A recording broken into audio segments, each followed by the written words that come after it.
राम मंदिर चढ़ावे के राज का अब होगा पर्दाफाश। राम मंदिर का मुद्दा बहुत ही ज्वलंत मुद्दा है। निसंदेह क्षति हुई है। आचार्य जी, अगर इस राम मंदिर चढ़ावा चोरी के पूरे घटनाक्रम को देखें तो शुरू से ही इस मामले में पर्दा डालने की कोशिश की गई। कृष्ण ने गीता में कहा, संगा जायते कामा। कभी कभी संग ले डूबता है। चंपत राय और अनिल मिश्रा के बारे में क्या कहेंगे? हमारी चंपत राय जी से करीबन 50 मिनट के आसपास मेरी फोन पे बात हुई। चंपत राय से 50 मिनट की फोन कॉल में क्या खुला राज? चंपत राय जी को सब कुछ ज्ञात होते हुए भी, सब कुछ पता होते हुए भी वो उसका प्रतिक्रिया नहीं कर पाए। क्या अपनों ने ही कर दिया आस्था के साथ बड़ा घात? क्या वास्तव में ये लोग भी दोषी हैं? जो दोषी हो उसको सजा मिले। जो इस चोरी कांड के बड़े मोहरे थे उन्होंने अपना बचाव कर लिया, और मुझे लगता है कि राम मंदिर के मुद्दे पर आपको खुलकर बोलना चाहिए। चंदा चोरी के बड़े मोहरों को कौन दे रहा है पनाह? चंपत राय जी दोषी हैं, उनको सजा मिलनी चाहिए। मुझे लगता है चंपत राय जी वाले मालिक वो थे, राम जन्मभूमि मंदिर के प्रधान वो थे, महामंत्री वो थे, तो इसलिए पूरा अधिकार उनके ऊपर, पूरा आरोप उनके ऊपर जाता है। राम मंदिर विवाद पर स्वामी कैलाशानंद गिरी का सबसे बड़ा बयान। बस क्या होता है कि पैसे देख करके बड़े बड़े लोगों की बुद्धि खराब हो जाती है। जो एप्पल कंपनी की संस्थापक हैं, उनकी पत्नी आपके आश्रम आती हैं, आपसे दीक्षा लेकर जाती हैं। मुझे अचानक बोली कि मुझे आपका गोत्र चाहिए। मैंने उसको बताया, मैंने कहा गोत्र ऐसा नहीं मिलता। तो बोली नहीं, मुझे आपकी डॉटर बननी है।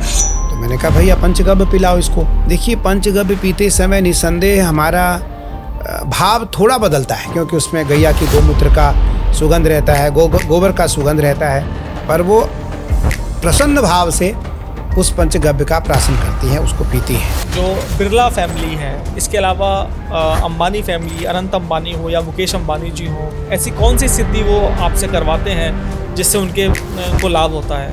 बहुत प्रचलित श्लोक नहीं है ये कि दंताभय चक्रबरो दधानम कराग्रगम स्वर्ण घटम त्रिनेत्रम धृताब्जया लिंगितमाब्धिपुत्र्या लक्ष्मी गणेशम कनकाभमीडे। देश के गृह मंत्री हैं अमित शाह, वो भी आपसे जुड़े हुए हैं। गृह मंत्री जी 100 के 100% संवेदनशील रहते हैं भारतीय अस्मिता को लेकर के। आप क्या संदेश देना चाहेंगे देश के युवाओं को, छात्रों को? प्रधानमंत्री नरेंद्र मोदी जी और भारत के यशस्वी गृह मंत्री अमित शाह जी से अच्छा आपका कोई शुभचिंतक नहीं हो सकता। और क्या कॉकरोच पार्टी कर रही है युवाओं को गुमराह? अब एक नई कॉकरोच पार्टी भी आ गई है, उसमें भी युवा हैं, तो कॉकरोच पार्टी के बारे में आप क्या कहेंगे? कॉकरोच पार्टी जी के जो महान लोग हैं, मैं उनसे ये बात जरूर कहना चाहूँगा कि आप संविधान के साथ, बच्चों के साथ और बच्चों के अस्मिता के साथ, बच्चों के भविष्य के साथ खिलवाड़ न करते हुए आप इनको युद्ध की ओर न ले जाएं। नमस्कार दोस्तों, सबसे पहले तो जो भी दर्शक चैनल पर नए जुड़े हैं, आप सभी का बहुत बहुत स्वागत है। आपकी जानकारी के लिए बता दूं कि यह स्वामी कैलाशानंद गिरी जी के साथ हमारे पॉडकास्ट का सेकंड पार्ट है। इस पार्ट में हमने सीधी बात की है पॉलिटिक्स पर, राम मंदिर पर, सनातन धर्म पर और हमारे युवाओं के भविष्य पर। वैसे इस पॉडकास्ट का पहला पार्ट, जिसमें हमने सिर्फ सावन पर चर्चा की थी, वो भी चैनल पर मौजूद है। अगर आपने वो नहीं देखा तो उसे भी जरूर देखिएगा।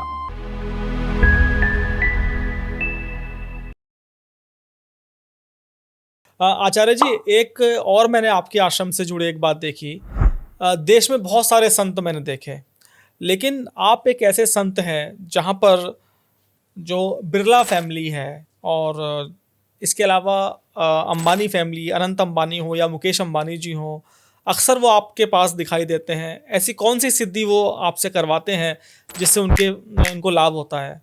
अनुराग भैया, देखिए, जो बिरला परिवार है, मुकेश भाई अंबानी परिवार हैं, मुझे लगता है कि वो हमारी साधना के कारण, हमारे महादेव के तप के कारण, हमारी भगवती की कठोर साधना के कारण वो हमसे प्रेम करते हैं, हमसे स्नेह करते हैं, क्योंकि पूरे परिवार बहुत धार्मिक है। जो पैसे की कमी तो उनके पास है नहीं, भगवान की दुआ से बहुत पैसा उनके पास है। बस मुझे लगता है कि भगवान की भक्ति पाने आपके पास वो आते हैं। क्योंकि अनंत जी खुद बहुत बड़े भक्त हैं महादेव के, नारायण के और भगवती के। और बनतारा जो उनका रिलायंस, छोटे बड़े 500 के करीब मंदिर हैं बनतारा में। तो उस 500 मंदिरों में हजारों की संख्या में ब्राह्मण हैं जो निरंतर कुछ न कुछ अनुष्ठान करते रहते हैं। फिर घर जो इंटालिया उनका घर है, बॉम्बे का जो घर है, उस घर में भी सैकड़ों ब्राह्मण हैं। तो उस कारण उनको लगता है कि देश का एक ऐसा साधु जो कठोर साधना में अपने जीवन को रखता है, या वो भगवती की उपासना हो या वो महादेव का उपासना हो, तो उस कारण अनंत जी, मुकेश जी या उनका परिवार हमसे प्रेम और स्नेह करता है। और मैं सतत उनके लिए भगवान से प्रार्थना करता रहता हूँ। मैं महादेव से उनके लिए प्रार्थना करता रहता हूँ, भगवती से उनके लिए प्रार्थना करता रहता हूँ। बिरला परिवार, क्योंकि यश बिरला हों, अवंतिका बिरला हों, वो बच्चे हैं हमारे। अवंतिका बिरला हमारी बेटी है, मेरी शिष्या। मेरा एक उद्देश्य है, मैं एक संसार को एक संदेश देना चाहता हूँ आपके माध्यम से। लगभग आज 15 करोड़ के आसपास हमारे अनुयायी पूरी दुनिया में हैं। 15 करोड़ के आसपास लोग हमसे जो आश्रम से संबंधित हैं, जुड़े हैं। 15 करोड़ में लगभग 1 करोड़ लोगों को हमने दीक्षित किया है, 4 वर्षों में दीक्षित किया है। तो गुरु और शिष्य का जो संबंध है वो पिता और पुत्र का संबंध है, वो बाप और बेटी का संबंध है, बाप और बेटे का संबंध है। अवंतिका बिरला, उसको हमने दीक्षा दिया है, मेरी बेटी है वो, और पूरे श्रावण में वो यहीं रहेगी। उसका घर तो ऋषिकेश में है, बिरला हाउस, बहुत बड़ा घर है, और रहेगी तो अपने घर में। लेकिन लगभग 12 बजे से लेकर के, दिन में 12 बजे से लेकर के और सुबह 4 बजे तक वो महादेव की सेवा में रहेगी। 12 बजे दिन में 12 बजे से लेकर के और सुबह 4 बजे तक वो महादेव की सेवा में कारपेट पे बैठेगी। कभी आज तक वो मेरे साथ ना कुर्सी पे बैठती है, ना मेरे सामने कभी वो कोई कुर्सी लेती है, जमीन में बैठती है। और हर हवन में, कोई भी नवरात्रि का हवन ऐसा ना हो जिस हवन में वो 1-2 बार ना बैठते हो। तो ये परिवार इसलिए हमसे जुड़े हैं, इसलिए हमसे प्रेम करते हैं, हमसे स्नेह करते हैं। इनको लगता है ये भारत का एक ऐसा चलता फिरता साधु है जो कठोर से कठोर साधना को सहजतापूर्वक करता है। और साधन धाम मोक्ष कर द्वारा, पाइन जे पर लोक सवारा। गोस्वामी जी लिखते हैं कि साधन ही एक धाम है, अर्थात साधना ही एक मार्ग है जिससे हम परम पिता को, भगवान शिव को, नारायण को, राम को, कृष्ण को, माँ गंगा को, काली को प्राप्त कर सकते हैं। तो इस कारण ये हमसे प्रेम करते हैं। और दुनिया के जो छोटे बड़े लोग हैं वो सभी हमसे प्रेम करते हैं कि ये भगवान शिव के और भगवती के बहुत करीब हैं। आचार्य जी, मैंने ये भी देखा कि जो देश के गृह मंत्री हैं अमित शाह, बहुत टफ नेता हैं, बहुत टफ व्यक्तित्व है उनका, वो भी आपसे जुड़े हुए हैं। और शायद यही वजह है कि शिव भक्ति उनको आप तक खींच कर ले आई। मैंने प्रयागराज में भी देखा, जब आप गंगा स्नान उनको करा रहे थे प्रयाग में, तो उन्होंने भगवान शिव का अभिषेक कराया और भी कुछ मंत्रोच्चार से आपने उनकी पूजा कराई। तो यही वजह है शायद कि देश के गृह मंत्री अमित शाह भी भक्ति की वजह से आप तक पहुँचे हैं। अनुराग भैया, आपने एक बात बहुत बड़ी कही कि गृह मंत्री जी का नाम लिया आपने। मैं करीबन 2007 से उनको जानता हूँ, जब वो गुजरात के गृह मंत्री थे, गुजरात राज्य के गृह मंत्री थे। और मेरी उनसे पहली बार वहाँ मुलाकात हुई। हरिद्वार के एक बड़े साधु थे और उस समय मैं उनसे मिलने गया। गुजरात का एक विषय था, उस विषय को लेकर के विश्व हिंदू परिषद के तत्कालीन अंतर्राष्ट्रीय अध्यक्ष थे अशोक सिंघल जी। उन्होंने फ़ोन किया उनको कि ये 2 महात्मा आ रहे हैं और इनसे आपको मिलना है। खैर सर्किट हाउस में हमारी व्यवस्था की उन्होंने। जब वो सर्किट हाउस हमसे मिलने आए शाम को, तो उन्होंने भोजन की व्यवस्था की, तो मैंने भोजन करने से मना कर दिया कि मैं भोजन नहीं कर पाऊंगा। बोले क्यों? तो मैंने कहा मैंने अपना बर्तन नहीं लाया, मैं अपना पात्र नहीं लाया। तो बोले कि आप अपने बर्तन में भोजन करते हैं? मैंने कहा हाँ। तो क्यों नहीं लाए आप? तो मैंने कहा मेरे साथ ऐसा कोई व्यक्ति नहीं था आज, तो मैं ला नहीं पाया। तो फिर पत्तल की व्यवस्था हुई और पत्तल पे हम लोगों ने फल खाया। उस दिन से हमारी उनके साथ अच्छी वार्ता हुई। देखिए, गृह मंत्री जी व्यक्तिगत बहुत धार्मिक हैं, या वो उनकी पत्नी हो, उनका बेटा हो, या वो खुद बहुत धार्मिक हैं। और कोई ऐसी यज्ञ, कोई ऐसी पूजा ना हो जिसमें गृह मंत्री जी की धर्मपत्नी भाग न लेती हो। अभी कुछ दिन पहले की बात है, एक देश के बड़े व्यक्ति हैं गृह मंत्री जी से मिले। तो गृह मंत्री जी ने उनसे कहा कि कैलासानंद जी भगवान शिव के कठोर उपासक हैं, उस कारण मेरा भी उनसे खूब प्रेम है और मुझे भी वो समय समय पर आशीर्वाद देते रहते हैं। देखिए, गृह मंत्री जी भारत के एक ऐसे राजनेता हैं जिनके कारण भारत के सनातनियों का यशवर्धन हुआ, यश बढ़ा। और एकमात्र आज वर्तमान में वो व्यक्ति हैं जिनके कारण भारत का सनातनियों का गौरव का परचम लहराया और लहरा रहा है। मैं तो बिना पक्षपात किए मैं उनसे और उनके लिए, अभी कुछ दिन पूर्व उन्होंने मुझे फ़ोन किया कि आपको आना है इस तारीख को हमारे निवास पर। ठीक है, मैं चला गया। हम लगभग 1 घंटे 10 मिनट के आसपास वो और अखिल भारतीय अखाड़ा परिषद के राष्ट्रीय अध्यक्ष, मनसा देवी ट्रस्ट के अध्यक्ष, मेरे अत्यंत प्रिय पूज्य श्री महंत रविंद्रपुरी जी महाराज, हम तीनों लोग उनके साथ बैठे। उन्होंने कहा कि देखिए कैलासानंद जी महाराज, निसंदेह आपके पास धन वैभव बहुत नहीं है, लेकिन आपकी साधना बहुत बड़ी है। तो उस साधना के कारण हम सब आपका आदर करते हैं, आपका सम्मान करते हैं, और साधना में आप मेरा ध्यान रखिए, साधना में आप हम सबों का ध्यान रखिए।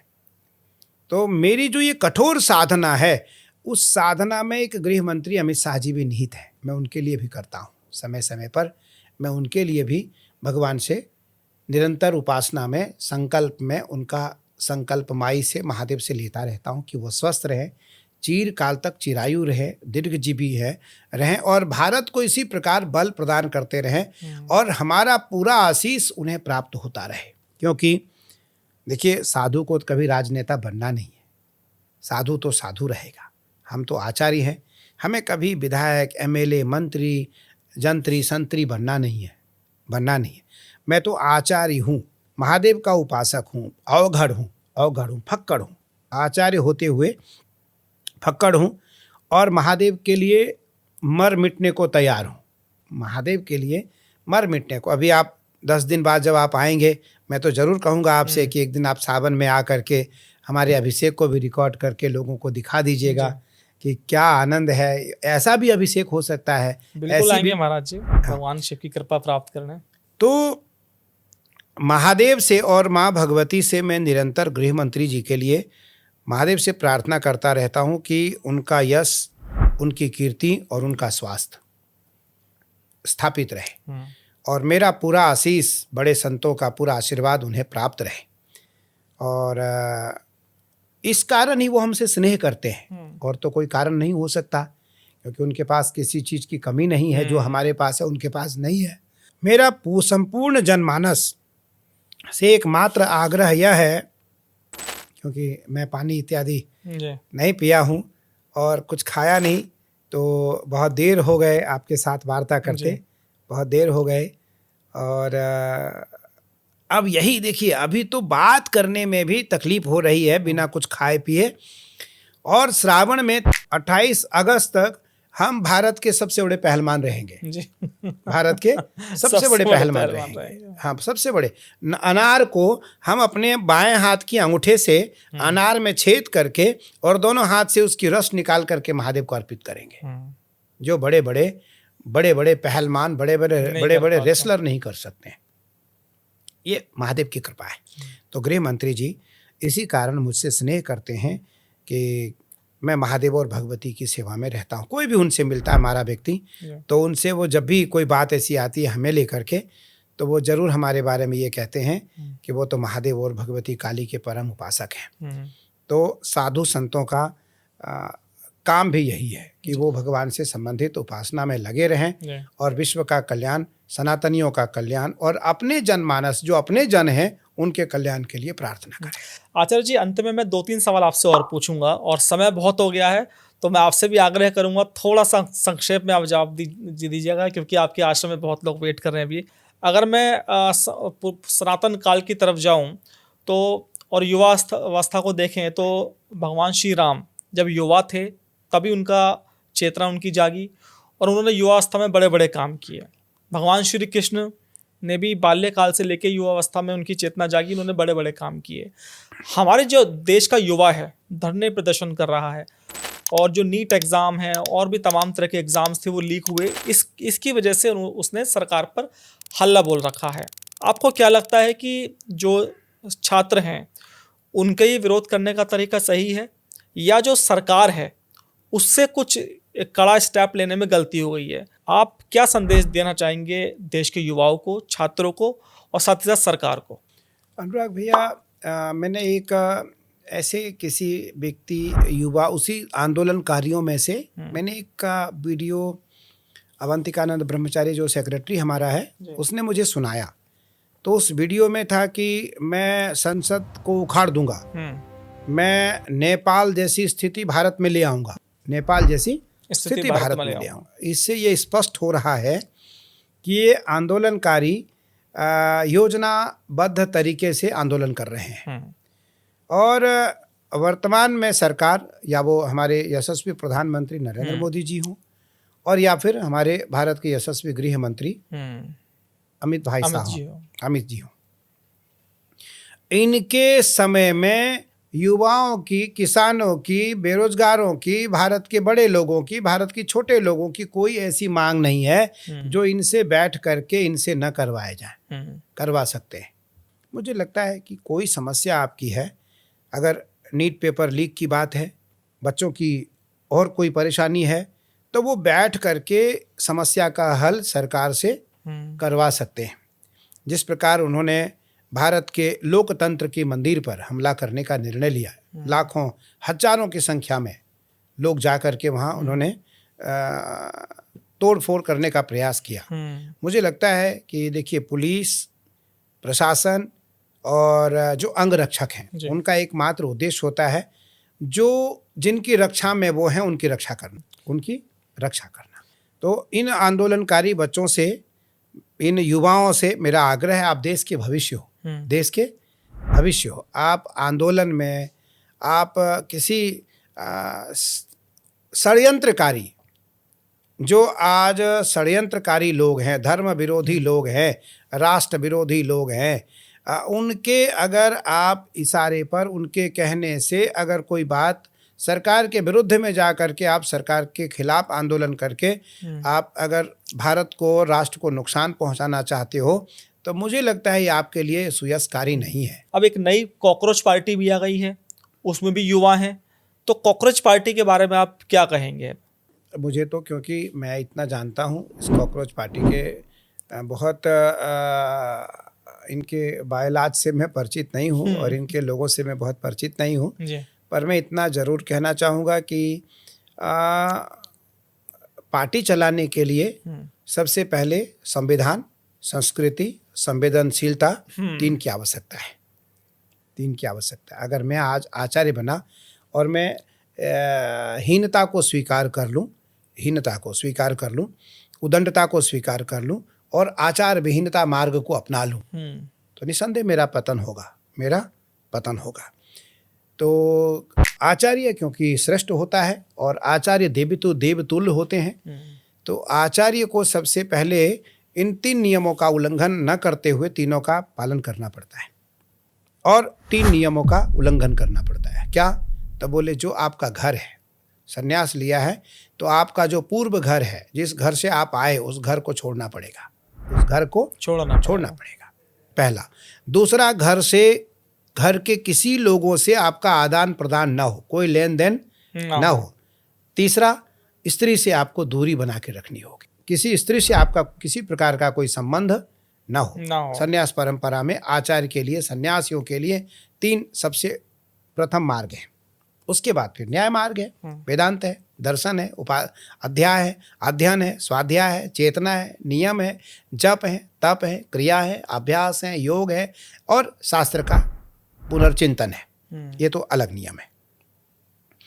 मुझे लगता है कॉकरोच पार्टी को इस बात का, पार्टी को स्थापित करना है। एक पार्टी को स्थापित करने के लिए बहुत वर्ष तप करना पड़ता है। एक व्यक्ति को, आज मैं अभी आचार्य बना और आचार्य बने मुझे 5 वर्ष हुए हैं। 5 वर्ष हुए, मैं 21 में आचार्य बना, 5 वर्ष हुए हैं। तो संत बने, साधु बने मुझे करीबन 45 वर्ष हो गए। साधु बने हमें 45 वर्ष हो गए, हमें घर छोड़े 45 वर्ष हो गए, 45 वर्ष हो गए। और मैं एक ऐसा साधु हूँ, अगर मैं अभी अपने घर चला जाऊं तो 1 लाख लोग मुझे रिसीव करने के लिए आएंगे। 1 लाख लोग हमारे आश्रम में रहेंगे, या जहाँ मैं रहूँगा 1 लाख लोग हमारे उस आसपास रहेंगे। क्योंकि किसी साधु का सम्मान घर में नहीं होता, क्योंकि घर में लोग उसके बारे में जानते हैं, गांव में उसके बारे में लोग सब जानते हैं क्या था ये। तो घर के जोगी जोगड़ा, बाहर के जोगी सिद्ध। किसी साधु ने कहा कि घर का जो योगी है वो तो घर का है, बाहर का योगी कोई आ जाए तो सिद्ध है। लेकिन भगवान ने मेरे ऊपर ऐसी भी कृपा की है कि अगर मैं अभी अपने जन्मभूमि में जाने का निर्णय ले लूं तो लगभग 1000 से 2000 लोग मुझे एयरपोर्ट पे रिसीव करने आएंगे। और जिस जगह मैं रुकूंगा, हमें एक दिन में 1 लाख लोग हमसे मिलने आएंगे।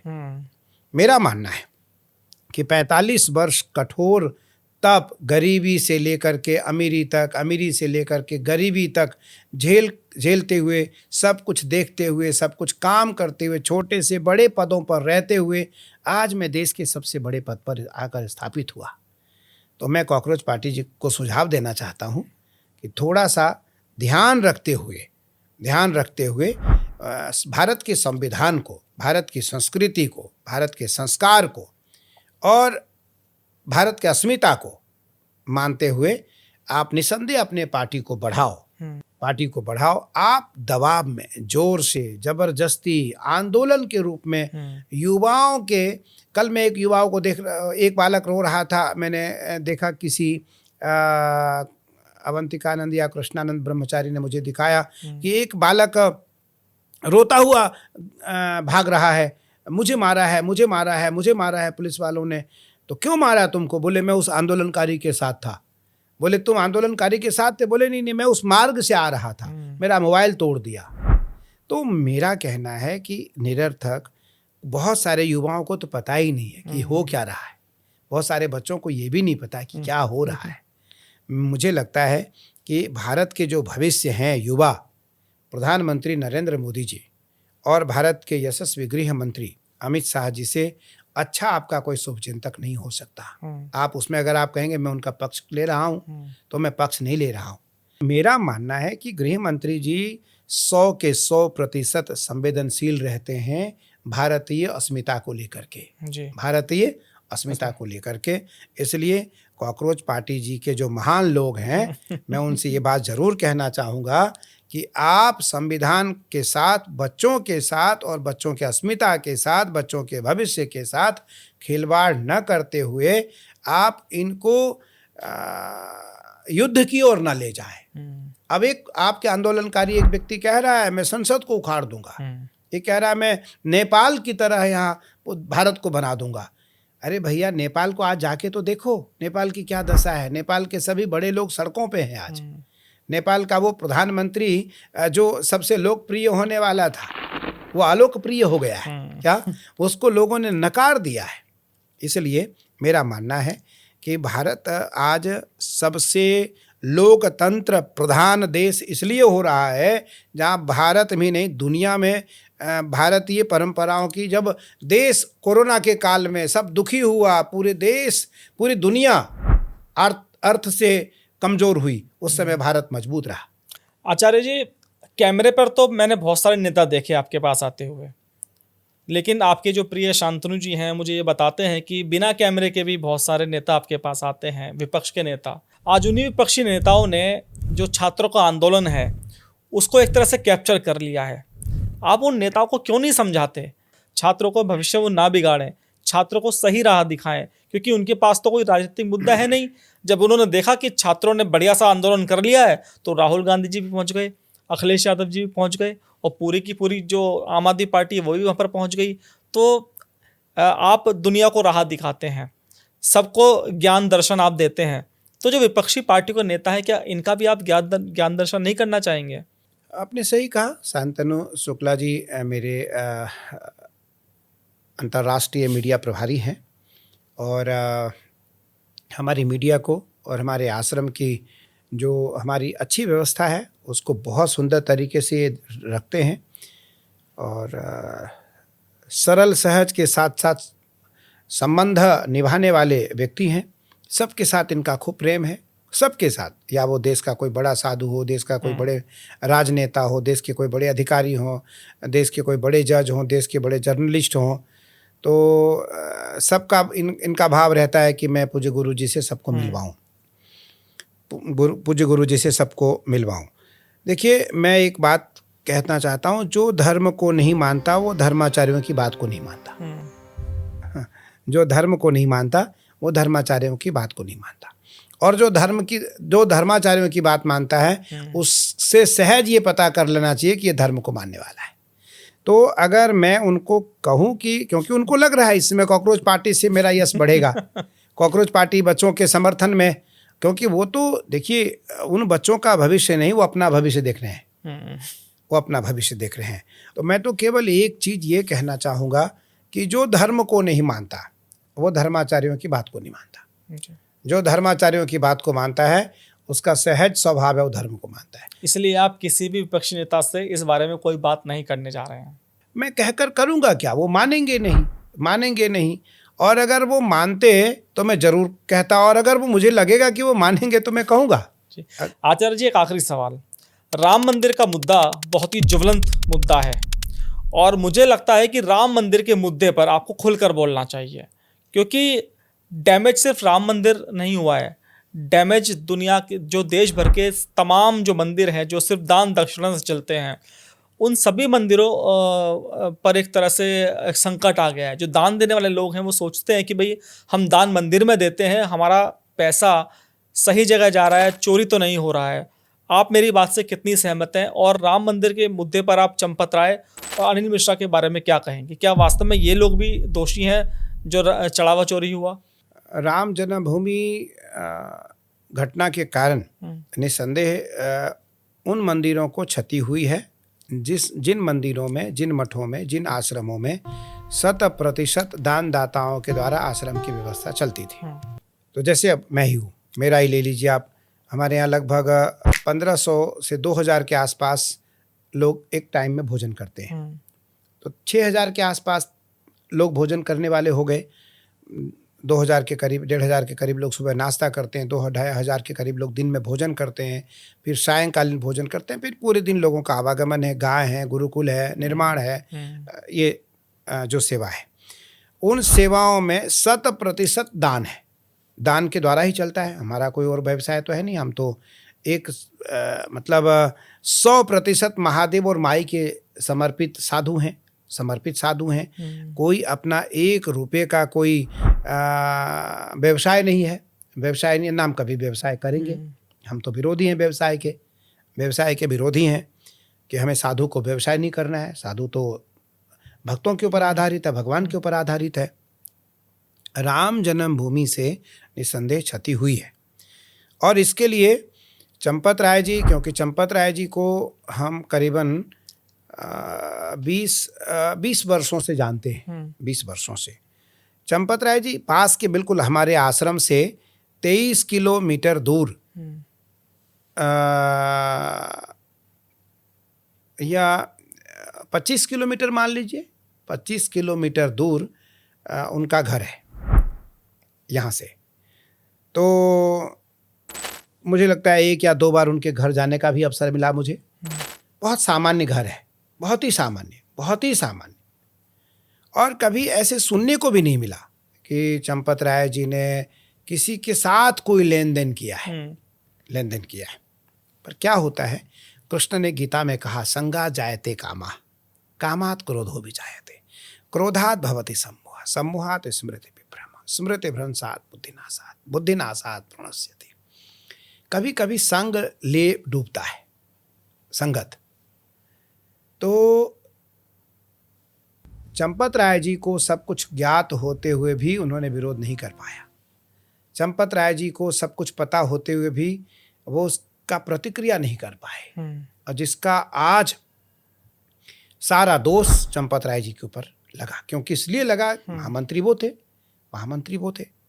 पर प्रधानमंत्री नरेंद्र मोदी जी का एक ड्रीम प्रोजेक्ट है राम जन्मभूमि, राम जन्मभूमि, काशी विश्वनाथ, उज्जैन महाकाल कॉरिडोर, बद्रीनाथ कॉरिडोर, केदारनाथ का निर्माण, पुनर्निर्माण।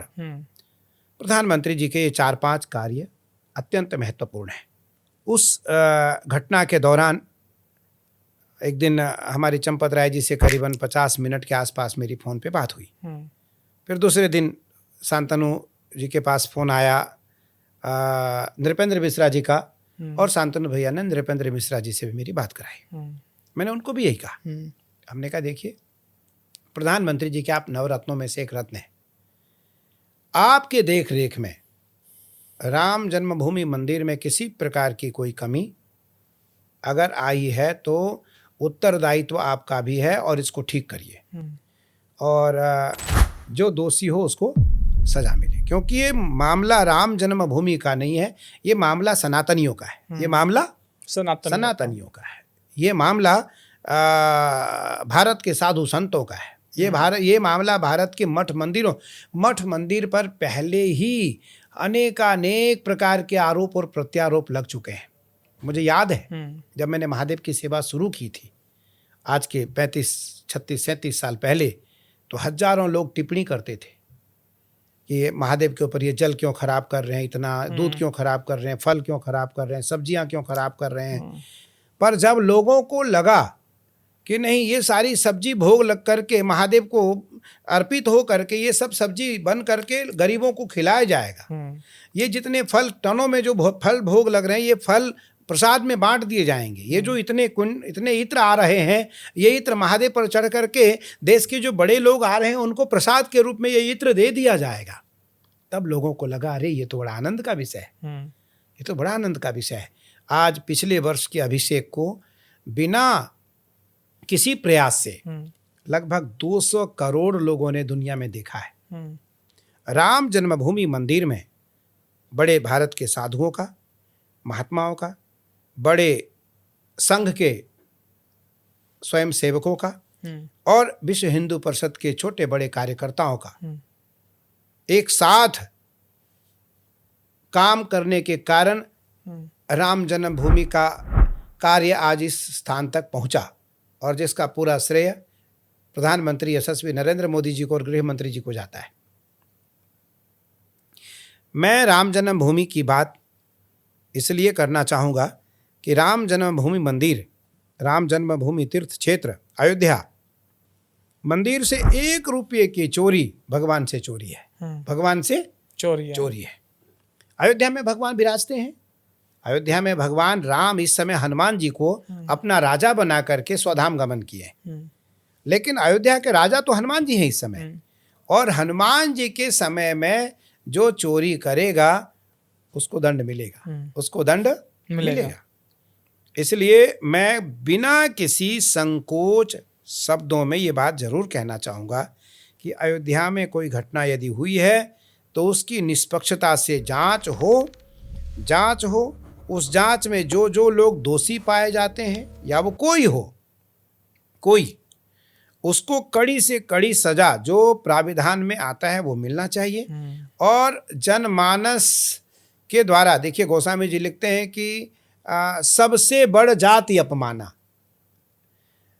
एक व्यक्ति को जब सामाजिक अपमान मिल जाए तो उससे बड़ा फिर दंड उसके लिए जीवन में दूसरा कोई नहीं है, दूसरा कोई दंड नहीं है। तो इसलिए आज एसआईटी उत्तर प्रदेश और मैंने सुना कि सुप्रीम कोर्ट ने भी वापस एसआईटी में अफसर बढ़ाने के निर्देश दिए हैं। एसआईटी में अफसर बढ़ाने का निर्देश दिया है। एसआईटी पुनर्गठन में किसी आईपीएस अफसर को रखने का निर्देश दिया है। निस्संदेह मैं उन नियुक्त या नवनियुक्त या होने वाले नियुक्त अधिकारियों से आपके माध्यम से आग्रह करना चाहूँगा कि बिना किसी दबाव से जांच करके वो जांच पीएमओ में जरूर भेजा जाए, वो रिपोर्ट भेजा जाए। आचार्य जी, अगर इस राम मंदिर चढ़ावा चोरी के हम पूरे घटनाक्रम को देखें तो शुरू से ही इस मामले में पर्दा डालने की कोशिश की गई। जब चोरी की खबरें सामने आई तो उसके बाद कहा गया कि कोई चोरी नहीं हुई है, भगवान राम के मंदिर को बदनाम किया जा रहा है। तो उस पूरे घटनाक्रम में कहीं ना कहीं जो इस चोरी कांड के बड़े मोहरे थे उन्होंने अपना बचाव कर लिया। जैसे कि आपने भी कहा कि जो चंपत राय हैं और अनिल मिश्रा हैं, इनके ऊपर जिम्मेदारी थी पूरी, और ये चाहकर भी कुछ नहीं कह पाए। तो यानी कि इनका भी दोष सिद्ध होता है प्रथम दृष्टया। तो देखिए, वैसे तो कहा गया है कि जो चोर को छुपाता है वो भी चोर है, जो चोरों को बचाता है वो भी चोर है। तो अब उसी में हमारे नृपेंद्र मिश्रा जी भी हैं, लेकिन नृपेंद्र मिश्रा जी के ऊपर कोई आरोप नहीं है। क्यों नहीं आरोप है? इसलिए आरोप नहीं है कि नृपेंद्र जी ने ये कहा कि मैं तो प्रधानमंत्री जी का रत्न हूँ। जब मैं रत्न हूँ तो मुझे और किसी रत्न की आवश्यकता नहीं है, धन रूपी रत्न की मुझे आवश्यकता नहीं है। चंपत राय जी को देखने से, समझने से, मानने से इस बात का जरूर, देखिए मैं अगर ये कह दूं कि चंपत राय जी दोषी हैं, उनको सजा मिलनी चाहिए, मुझे लगता है चंपत राय जी पैसे छूने वाले प्राणी नहीं है, क्योंकि उनके शरीर में 1 रुपया भी कहीं नहीं दिखेगा। ना उनका पहनावा, ना उनका रहन सहन, ना उनका खान पान, ना उनकी भाषा, ना उनका बोलचाल, ना उनका घर। अगर वो उनके पूर्व घर को भी हम देख लें तब भी वो वैसे ही पाए जाएंगे आपको। लेकिन मालिक वो थे, राम जन्मभूमि मंदिर के प्रधान वो थे, महामंत्री वो थे, तो इसलिए पूरा अधिकार उनके ऊपर, पूरा आरोप उनके ऊपर जाता है और उस आरोप के कारण ही उन्होंने इस्तीफा दिया है। और निस्संदेह है, मुझे लगता है कि जो दोषी हैं, या वो अनिल मिश्रा हो या वो जो अन्य कर्मचारी थे वो हों, उनको सज़ा मिलनी चाहिए और भविष्य में कोई इसकी पुनरावृत्ति न हो, भविष्य में इसकी पुनरावृत्ति न हो। इसलिए जो नियुक्त अधिकारी हैं, जो होने वाले, अभी हमें पता चला है कि वहाँ कोई सीईओ नियुक्त हो रहा है, कोई अधिकारी होगा, कौन होगा, मुझे लगता है सबको बनाओ, बिठाओ, कोई बात नहीं है, सबको बुला करके हाथ में सरयू जी का जल लेकर के संकल्प कराओ कि सबसे पहले तो मौलिक सिद्धांत के अनुसार मैं संकल्प लेता हूँ कि मैं राम जन्मभूमि में 100% श्रद्धा पूर्वक सेवा करूँगा, कभी ना झूठ बोलूँगा, ना बेईमानी रखूँगा और ना 1 रुपये की हेराफेरी करूँगा। क्या मैं संकल्प लेता हूँ, ये मेरा संकल्प है। मुझे लगता है पहली प्रथम दृष्टया। दूसरे, सबसे एक फार्म भरवाओ कि अगर हमें 1 सुई के नख के बराबर भी दोषी पाया गया तो आज से हमारे कार्यकाल तक जितनी हमारी संपदा होगी वो सारी संपदा ठाकुर जी को समर्पित कर दिए जाएंगे, ठाकुर जी को समर्पित कर दिए जाएंगे। तीसरा, मैं आजीवन सेवादार के रूप में निःशुल्क झाड़ू पोंछा और स्वीपर का काम करूंगा, झाड़ू पोंछा और स्वीपर का काम करूंगा। मंदिर में यदि मेरे साथ मैंने कोई दुर्व्यवहार किया तो देखिए, कुछ संकल्प ऐसे होते हैं जो मौलिक हैं, कुछ संकल्प ऐसे होते हैं जो मौखिक हैं, कुछ संकल्प ऐसे होते हैं जो लिखित हैं। कुछ, अब भाई आप भारत के प्रधानमंत्री शपथ लेते हैं, भारत के राष्ट्रपति शपथ लेते हैं, भारत के गृह मंत्री शपथ लेते हैं, भारत का एक सभासद भी शपथ लेता है। शपथ आवश्यक है, तो 3 प्रकार की शपथ इनसे दिलवाए जाएं, आने वाले सभासदों से, आने वाले सदस्यों से, और जान करके, समझ करके प्रमुख जनों को रखा जाए। खराब लोगों के, जिनका इतिहास खराब रहा हो, जिनका लेन देन खराब रहा हो, जिनका आव भाव खराब रहा हो, जिनका आहार विहार खराब रहा हो, जिनका आचरण और व्यवहार खराब रहा हो, उनको हम पद पर आसीन न करें, ना उनको सदस्य बनाए, ना उनको हम चेयरमैन बनाए, ना उनको हम सीईओ बनाए, चेयरमैन बनाए, ना हम उनको मंत्री बनाए। इसलिए मैं तो इतना ज़रूर कहना चाहूँगा कि जो लोग, देखिए मंदिर में तो बस क्या होता है कि पैसे देख करके बड़े बड़े लोगों की बुद्धि खराब हो जाती है। पैसे, लक्ष्मी एक ऐसी चीज़ है, क्योंकि वो लक्ष्मी तो महालक्ष्मी तो है नहीं, वो चलायमान लक्ष्मी है, वो तो कागज की लक्ष्मी है। वो कल इसके पास है, कल उसके पास है, परसों उसके पास थी, आज इसके पास आ जाएंगी। वो तो महालक्ष्मी नहीं है। महालक्ष्मी तो स्थिर है, महालक्ष्मी तो स्थिर है। तो इसलिए अगर कोई ऐसा घटना किसी मंदिरों, जैसे उत्तराखंड में भी मैंने सुना कि बद्रीनाथ जी में हुआ, तुरंत सीएम हमारे उत्तराखंड के यशस्वी मुख्यमंत्री पुष्कर जी ने सख्ती से एसआईटी बनाया और सबसे पहले दोषी करार देते हुए सजा एफआईआर करके जो हमारा यहाँ का सीईओ है उसके ओएसडी के खिलाफ कार्रवाई किया। मुझे लगता है कि सरकार को, योगी जी क्योंकि उत्तर प्रदेश के मुख्यमंत्री हैं और परम मतलब कर्मठ हैं, तो निस्संदेह उनकी देख रेख में प्रधानमंत्री जी के नेतृत्व में जो जन्मभूमि के लिए कार्य किया जाएगा और जो एसआईटी बनेगी वो एसआईटी को किसी प्रकार का कोई दबाव ना हो, वो 100% शुद्ध जांच करके सरकार को, पीएमओ को और राज्य सरकार को दें और उस जांच में जो दोषी पाया जाए वो बख्शा ना जाए, जिससे कि भविष्य में इसकी पुनरावृत्ति दोबारा ना हो। आचार्य जी, राम मंदिर के मुद्दे पर शायद आप पहले ऐसे संत, ऐसे व्यक्ति होंगे जिन्होंने खुलकर अपनी बात रखी और कहा कि अगर चंपत राय ने पैसे नहीं चुराए लेकिन फिर भी वो दोषी हैं क्योंकि जिम्मेदारी उनके ऊपर थी। और आपने प्रधानमंत्री जी से, योगी जी से भी ये बात कही कि भाई किसी को छोड़ा ना जाए जो दोषी हैं। इसके अलावा इस पूरे इंटरव्यू में आपने कॉकरोच पार्टी को भी सलाह दी, देश के जो विपक्षी नेता हैं उनका भी आपने कैरेक्टर बता दिया कि भाई वो जो लोग धर्म को नहीं मानते वो धर्माचार्यों की बात क्या सुनेंगे।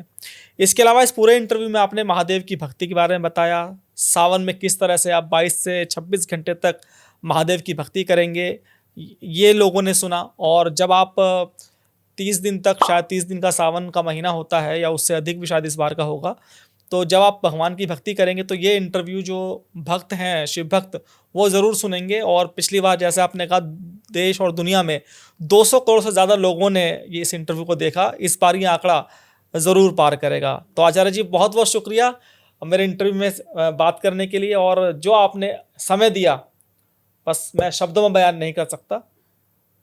धन्यवाद जी। बहुत सारा आशीर्वाद है अनुराग भैया, महादेव का खूब सारा आशीर्वाद। और मैं तो केवल एक ही प्रार्थना करूंगा महादेव से कि महादेव हमारे सनातनियों का, हमारे देशवासियों का, हमारे जो राष्ट्र के लोग हैं उनका ध्यान रखें, उनकी रक्षा करें और सब स्वधर्मी हो, स्वधर्म के प्रति सबका अवलंब हो और सब स्वधर्म के प्रति आने वाले सावन में सब महादेव के प्रति जो सनातनी हैं वो महादेव के प्रति श्रद्धा और समर्पण विश्वास रखें। बहुत बहुत आपको आशीर्वाद, बहुत बहुत धन्यवाद। हर हर महादेव।